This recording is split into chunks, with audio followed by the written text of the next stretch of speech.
Vivian E. Moore, and today is my book release party, Room in the Attic.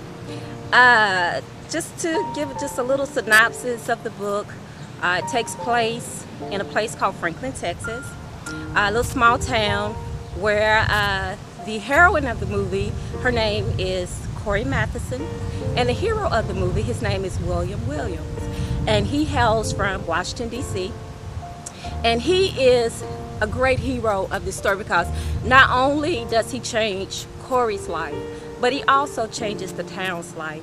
And in the midst of racism and controversy, they refused to accept the hand that was offering the help that they needed.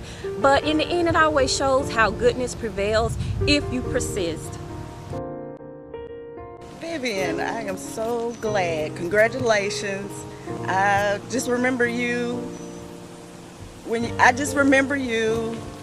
I was working with you at Diagnostic. I'm so proud of you.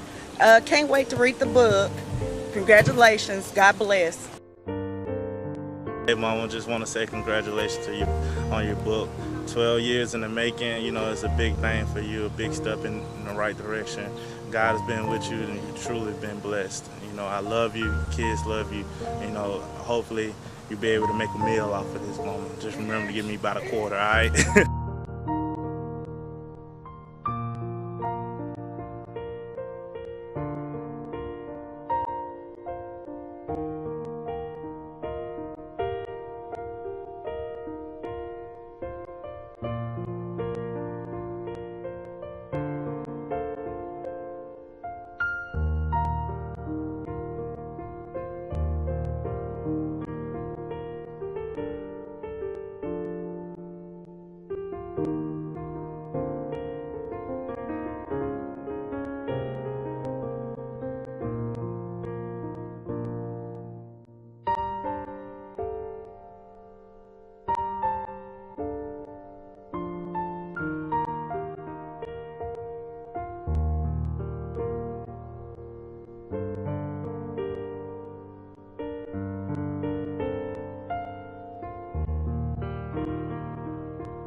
Vivian, you know I love you, and with the publishing of your first book, I hope it's a very blessed event because we both believe in the Lord Jesus Christ. He blesses everything that we do, everything that we do.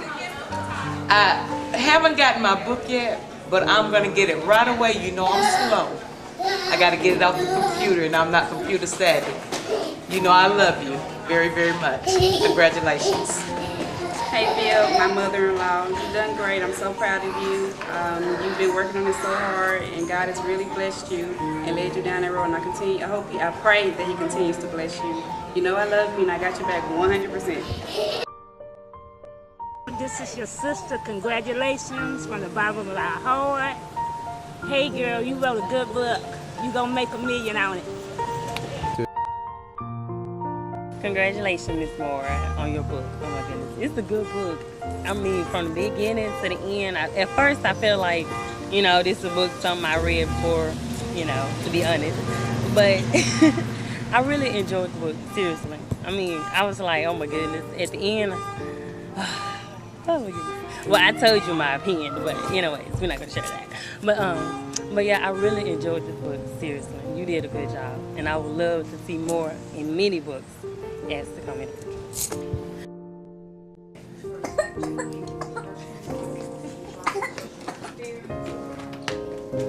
Well, everything I write is personal. It's not personally dealing with me, but just dealing with the emotion. Because like I said, I'm a very emotional person, and so that makes my writing emotional as well. And you can't really write a book without pulling from yourself. and putting it into those characters. So I feel that it may be a little bit me in both of these characters. I think it pulled some of my personality out, and I put it in these characters. Okay, Vivian, you are an outstanding writer. You are my inspiration. You are where I got the gene from. So the book is outstanding, great. It shows what love can be. Keep it up, and I'm looking forward to more.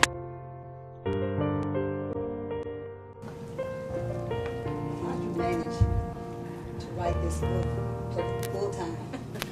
That's right. What a single mom with 4 kids, teenagers, and all of them. And, I mean, how did you manage to do that? You have the time and to concentrate. Well, the grace of God, that's who I have to attribute it to, because he gave it to me.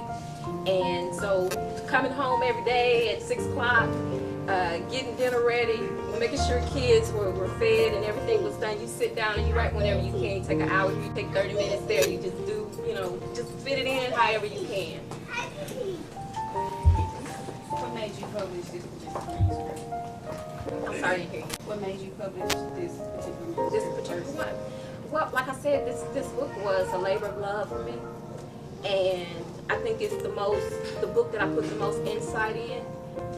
And I just said that it was just led by God to do this one first, because I look at, when I read it myself now, looking at these characters, and I look at what's going on in this book, and I can parallel it to what's going on right now in this world.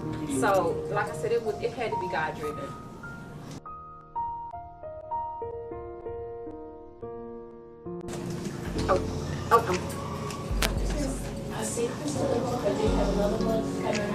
I do have another one. It's not been published yet, but the name of that one is Infinity. It will be coming shortly. I don't know about doing a sequel to this one. I think if the story was told good enough the first time, I don't think you have to do it again. How was the seed planted? Well, it goes back to my grandmother, actually. My grandmother was a storyteller, and we learned of those stories through my own mother, because she was a storyteller as well. I remember sitting down at my mother's feet, and she would tell us these stories. I mean, we'd just be so engrossed in them, we didn't want to get up and move, But she told us these stories, and they should have been written down, but she didn't. And so it's a God-given gift, and so that legacy has been passed, through them to us.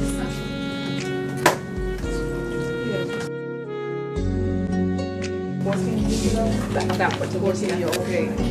Why do you think it took you that long to manifest this book into being? Well, the book was written. I mean, the manuscript was written, but I just think things come in order. I think they come when they're supposed to. Okay.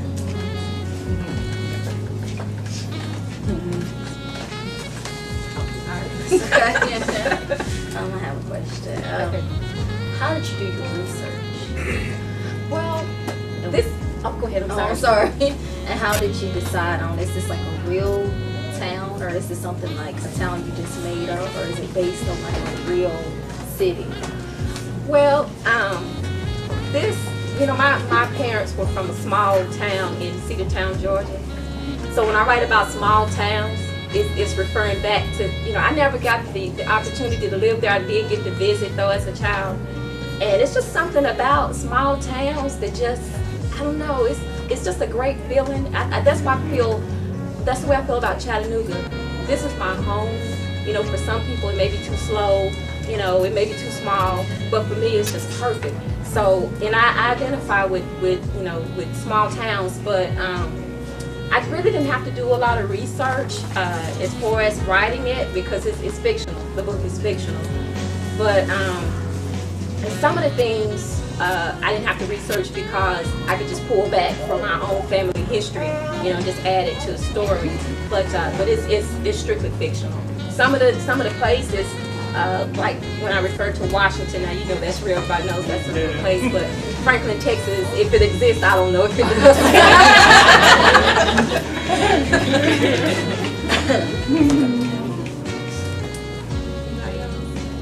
I have a question. Okay, so when I was reading it, so Will is from a more modern time, and then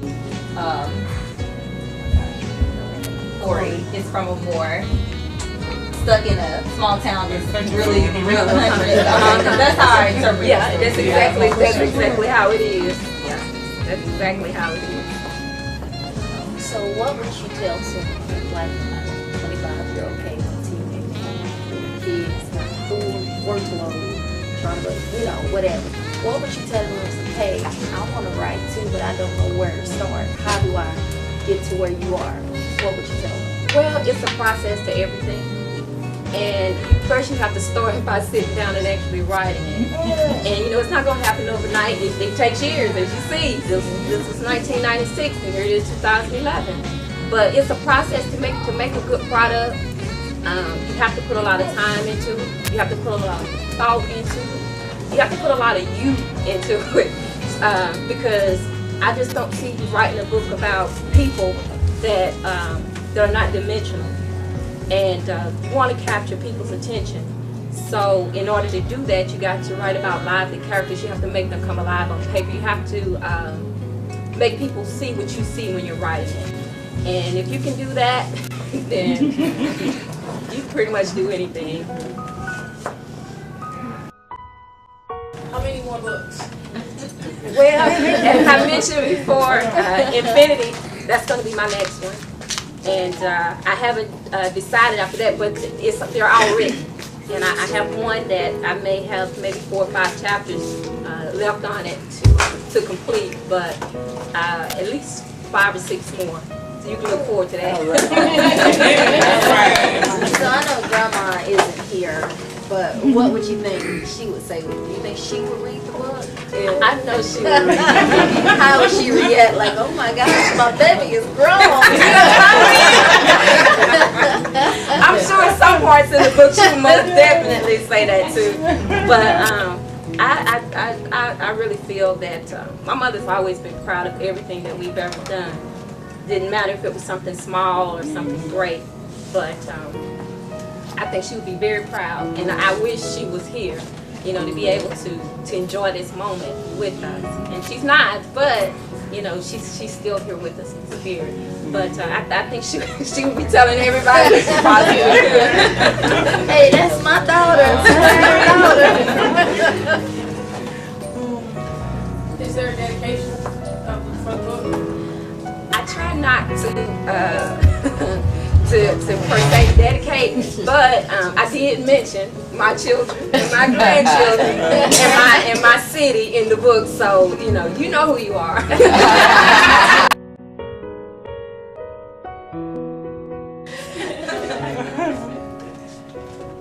did you come up with the characters' names?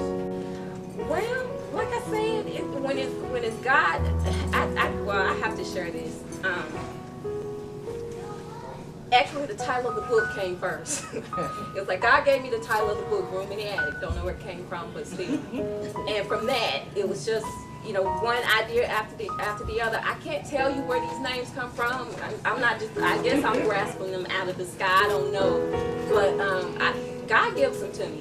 That's the only person I can attribute it to is Him, because I don't think I got that great of imagination. I can come up with these things by myself, so I have to give Him the credit for everything that goes into writing the book, everything that goes into me being who I am. So I have to give it to God. Were you a writer in school? I was not a writer in school, but I've always been a storyteller. I've always been a person who, not necessarily say play acting, but I've always had a vivid imagination. And so it was there. It's always been there. So he can do that. Do we have any more questions? I don't have a question, but I have a statement. I'm not a big reader, but I had to read that book because you wrote it. Thank you. I started reading that book and I couldn't put it down. And it actually made me feel like I was there. You know, you're a part of what's going on. So that is really well written. Thank you. That is. Thank you. Thank you. Well, you know, I said you have to have dimensional characters in order to make the pages come alive. You've got to put some life into those characters.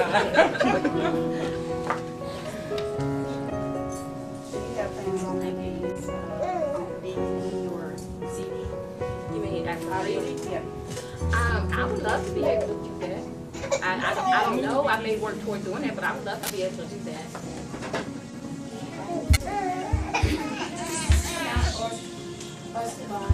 I don't. They wouldn't let us sell any of these books here, but I do have order forms. If you want to fill out this order form, I can order the book for you. I didn't see labor today.